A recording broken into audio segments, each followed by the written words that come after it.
What's good, everyone? Nightcage here. So, here's what I have. I have my Space Hulk update. And this is the Space Hulk interior that I've been building for the last few weeks. And it is a lot of work. What you see here is like the majority of these things, the walls and everything is molded. And it's cast and molded, and it's molded out of a kind of dental clay. It's hydrostone. And it's really fragile.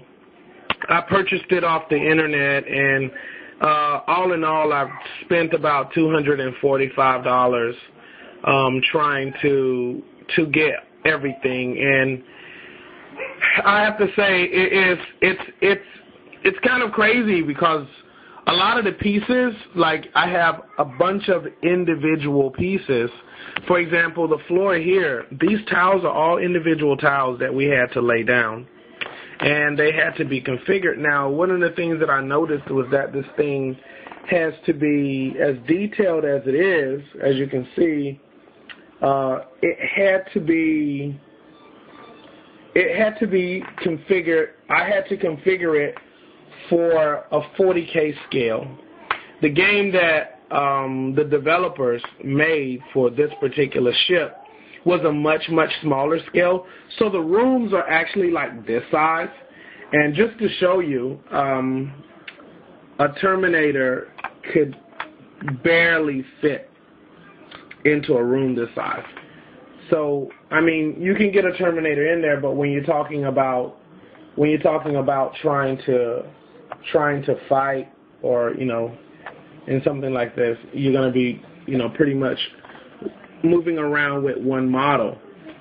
So anyway, so I just want to kind of give you guys a little tour of what I have so far and what I've done.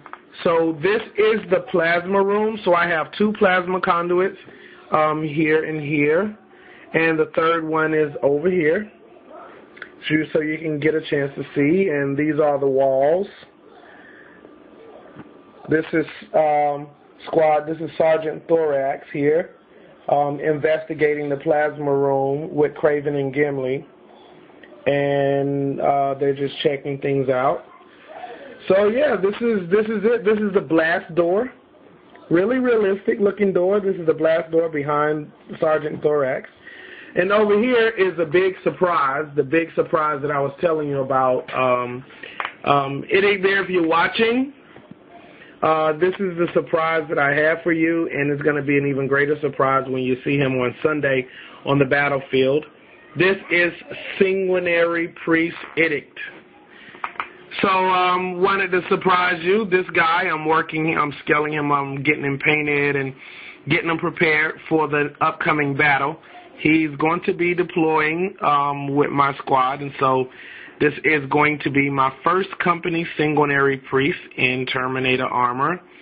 And this power weapon that he has right here is going to be the Golden Chalice. And I'm going to fill it in here so you can actually see the blood in the top. But it's going to be a Golden Chalice. It's going to be his power weapon. So he's nearly done. So this is Sanguinary Priest Edict with his two guys investigating another one of the power rooms. There are lots of conduits and things in here. There are pillars on the corners. These are also power pillars. So as you can see, there are cables and tubes and wires running all throughout the walls, throughout the side of the ship. So there's lots of details to be covered here. So you can, just to give you guys a chance to take a look at it, more blast doors here. So, yeah, we're talking about rules. This was one of the things that the Plague Wind and I was discussing before. I have to figure out how to get this thing to cover this entire table. And one of the things that Plague Wind and I was discussing, we're talking about the rules for Space Hulk. And as you can see, we have to do, you know, at the max, three models per squad at the max.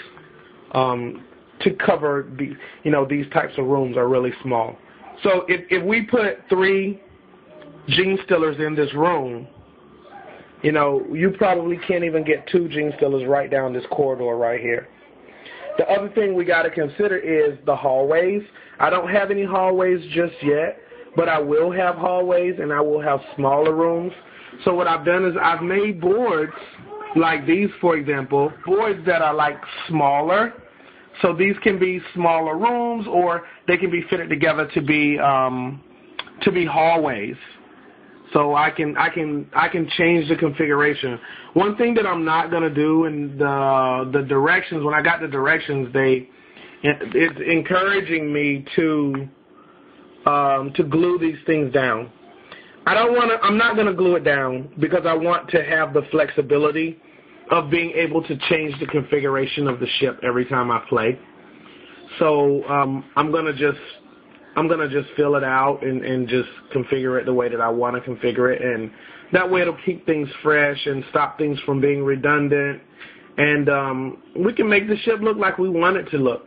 Now, one of the things that I'm going to be doing is I have to get some Games Workshop parts, because this particular ship, I want to work at trying to make some parts of the ship Gothic, so that you get the feel of moving around different areas of the ship. Some areas of the ship are going to have more rounded curves, and other areas of the ship is going to have that Gothic feel, especially when we start getting towards the bridge. So, yeah, so this is it. This is the plasma room, and this is the second power room over here. So this is my update for now, guys. Hope you enjoyed it. I'll hit you back. Peace out.